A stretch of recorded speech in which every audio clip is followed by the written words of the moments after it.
اگر بیٹھ کے ادھر ادھر کی باتیں کرنے کے بجائے اس کا مقصد یہی ہے کہ اپنے دلوں کو صاف کریں، اپنی روح کو صاف کریں اور اس مصمم ارادے سے نکلیں کہ ہم اس ملک کے لیے، اس قوم کے لیے، اس معاشرے کے لیے ایک چینج ایجنٹ کے طور پر ہم لوگ نکلیں گے۔ اور جہاں تک ہم لوگوں کا تعلق ہے، جو ذمہ داری ہم نے اٹھائی ہے تو انشاءاللہ تعالیٰ اس میں ہم کاربند ہیں، اور کوشش یہ ہے کہ تمام جماعت کے ساتھ مل کر، اور میری نظر تو اب جو ہماری جو سکسیشن ہے اس کے اوپر ہے۔ ماشاءاللہ حاجی اسحاق صاحب کو ہم نے دیکھا، بہت متحرک انسان تھے، تمام مالیات کا انتظام ان کے پاس تھا، اور ہم تو سمجھتے تھے کس قسم کے اکاؤنٹنٹ ہیں کہ یہاں پر ان کو آنے پائی کا بھی حساب ہوتا تھا۔ اب ماشاءاللہ ان کے جو فرزند ہیں یوسف اسحاق صاحب، انہوں نے بہت ذمہ داری اٹھائی ہوئی ہے، اور کئی دفعہ تو یہ ہوتا ہے کہ اس جماعت کو منظم طریقے سے چلانے کے لیے، بہت سٹرکچر طریقے سے چلانے کے لیے میں کبھی کبھی ان پہ ناراض بھی ہوتا ہوں۔ تو بھائی ناراض نہ ہونا، کیونکہ میرا مقصد صرف یہی ہے کہ ہم اب یہ سارے لوگ مل کر، اور خاص طور پر جو آپ لوگوں کے جو بچے ہیں ان کو جماعت میں لے کر آئیے، کیونکہ یہ میرا یہ عہد ہے آپ لوگوں کے ساتھ کہ اس کو ایک نئی منزل کے اوپر لے کر جانا ہے۔ اور میں آپ کو بالکل جو دلی طور پر میں آپ کو یہ بتانا چاہتا ہوں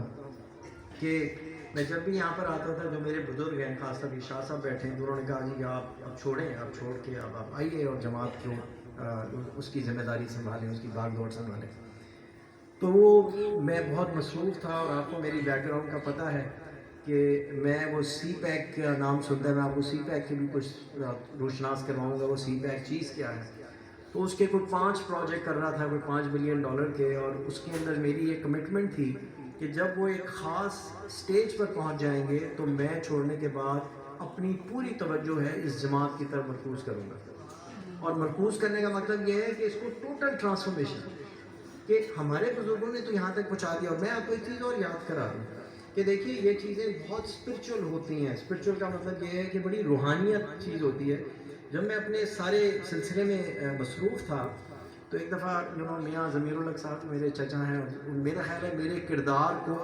اور جو کچھ میں یہاں پر ہوں اس کو سنبھالنے میں ان کا بہت بڑا ہاتھ ہے۔ انہوں نے مجھے بہت گروم کیا، مجھے بہت گائیڈنس دیتے تھے۔ تو انہوں نے مجھے یہاں پر بلایا اور کہا کہ تم نے میاں 2 دن کے لیے آنا ہے۔ تو میں نے کہا چچا جان کوئی ایجنڈا ہے؟ تو انہوں نے کہا ایجنڈا چھوڑو، تم نے یہاں پر 2 دن کے لیے آنا ہے۔ میں آ گیا، اور اس کے بعد انہوں نے مجھے صرف بڑی مختصراً یہ بات کہی کہ دیکھو یار، ہم نے تو جہاں تک لے کر آنا تھا لے آئے، اب آگے ذمہ داری تمہاری ہے اور تم لوگ اس کے اندر انٹرسٹ لو۔ تو میں نے کہا چچا جان بس جیسے ہی ادھر سے فرصت ملے گی تو ساری توجہ یہی ہے، اگر آپ سمجھتے ہیں کہ ہم اس قابل ہیں،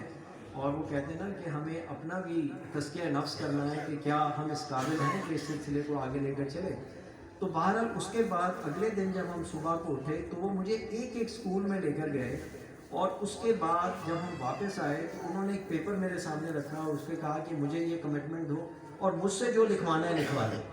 آپ یقین کریں میری آنکھوں میں اس وقت آنسو آئے۔ میں نے کہا جی دکھانے کا کیا مطلب ہے؟ آپ نے حکم کر دیا تو انشاءاللہ تعالیٰ۔ میں نے کہا جی کہ ایسے کرتے ہیں کہ اس جماعت کو اب بالکل نئے اصولوں پر لے کر آگے چلتے ہیں، ہم یہ ایک ٹرسٹ بناتے ہیں۔ انہوں نے کہا بھائی مجھ سے جو ہونا تھا میں نے کر دیا، اب تم جانو اور تمہاری آنے والے لوگ جانیں، یا ابھی باقی جو لوگ ہیں۔ اور مجھے یاد ہے کہ اسی میٹنگ کے اندر میری ملاقات یہ یوسف سے ہوئی اور ڈاکٹر آصم سے ہوئی، اور وہاں پر میں نے دلی طور پر یہ کمنٹ کیا تھا کہ جتنی جلدی ہو سکے گا میں چھوڑ کر اپنی جتنی محنت کے ساتھ یا توجہ کے ساتھ اس سلسلے کو آگے چلانے کی کوشش کروں گا، تو اللہ تعالیٰ مجھے اس چیز کی توفیق دے۔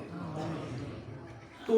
جیسے ہی وہ مائل سٹون حاصل ہوا، میں ہب پاور کمپنی کی بھاگ دوڑ میرے سے میں تھی، اور پاکستان کی وہ سب سے بڑی پاور کمپنی ہے، اور اس کی ذمہ داری میں اس لیے چھوڑنا نہیں چاہتا تھا کہ آپ سب لوگوں کو یاد ہے کہ اس ملک کے اندر 12 سے 18 گھنٹے کی لوڈ شیڈنگ ہوتی تھی۔ لوڈ شیڈنگ کی وجہ سے ہماری جو اکانومی ہے، ہماری جو معاشی ترقی ہے، وہ بالکل نیچے گر چکی تھی، اور اس